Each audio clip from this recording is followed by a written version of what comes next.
या न्यूज बुलेटिनचे सहप्रायोजक आहेत गोकुळ.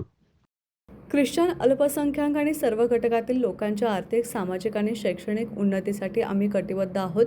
सांगली, मिरज, कुपवाड महानगरपालिकेच्या विकासासाठी निधी कोणत्याही परिस्थितीत कमी पडू दिला जाणार नाही, अशी ग्वाही राष्ट्रवादीचे अध्यक्ष आणि राज्याचे उपमुख्यमंत्री अजित पवार यांनी दिली. मिरजमध्ये आयोजित करण्यात आलेल्या राष्ट्रवादी उमेदवारांच्या प्रचारसभेत उपमुख्यमंत्री अजितदादा पवार हे बोलत होते. यावेळी मंत्री मकरंद पाटील, माजी खासदार संजयकाका पाटील, माजी मंत्री अजितराव घोरपडे, माजी मंत्री शिवाजीराव नाईक, आमदार इद्रिस नायकवडे, राष्ट्रवादीचे शहर जिल्हाध्यक्ष पद्माकर जगदाळे आणि राष्ट्रवादी काँग्रेस पक्षाचे सर्व उमेदवार उपस्थित होते. मिरज ही आरोग्य पंढरी असून आरोग्य सेवेचा मोठा वारसा मिरजेला आहे. त्यामुळे मिरजेतील बंद असलेले वॉनलेस हॉस्पिटल पूर्ववत सुरू करू, असे सांगून उपमुख्यमंत्री अजितदादा पवार पुढे म्हणाले की सांगलीतील शिरी नाल्याचा प्रश्न 100% मी सोडवणार आहे, असेही उपमुख्यमंत्री अजितदादा पवार यांनी सांगितलं. छत्रपती शिवाजी महाराज, फुले, शाहू, आंबेडकर यांचे फक्त आम्ही नाव घेत नाही, तर त्यांच्या विचाराने राज्यकारभार चालवतो.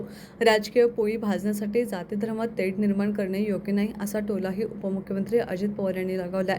बरेच पक्ष हे 24 तास 7 दिवस पाणी देतो असे आश्वासन देतात, मात्र वास्तविक पाहता ते अशक्य आहे. त्याऐवजी रोज पुरेसं पाणी नागरिकांना उपलब्ध करून देणं हे आमच्या समोरचं उद्दिष्ट आहे, असंही उपमुख्यमंत्री अजित पवार यांनी यावेळी सांगितलं. दरम्यान कालच हद्दपारची कारवाई झालेले प्रभाग 6 मध्ये राष्ट्रवादीचे उमेदवार आझम काझी यांच्या समर्थकांनी आझम काझी यांच्याविषयी बोला असा आग्रह धरला.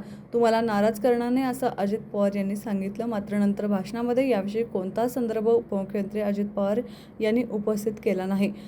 दरम्यान प्रभाग 3 मध्ये शिवसेनेचे उमेदवार सागर वनखंडे यांनी सभा संपल्यावर व्यासपीठावर येऊन उपमुख्यमंत्री अजित पवार यांचे आशीर्वाद घेतले. प्रभाग 3 मध्ये राष्ट्रवादीचे 3 आणि 1 शिवसेना असे पॅनल आहे.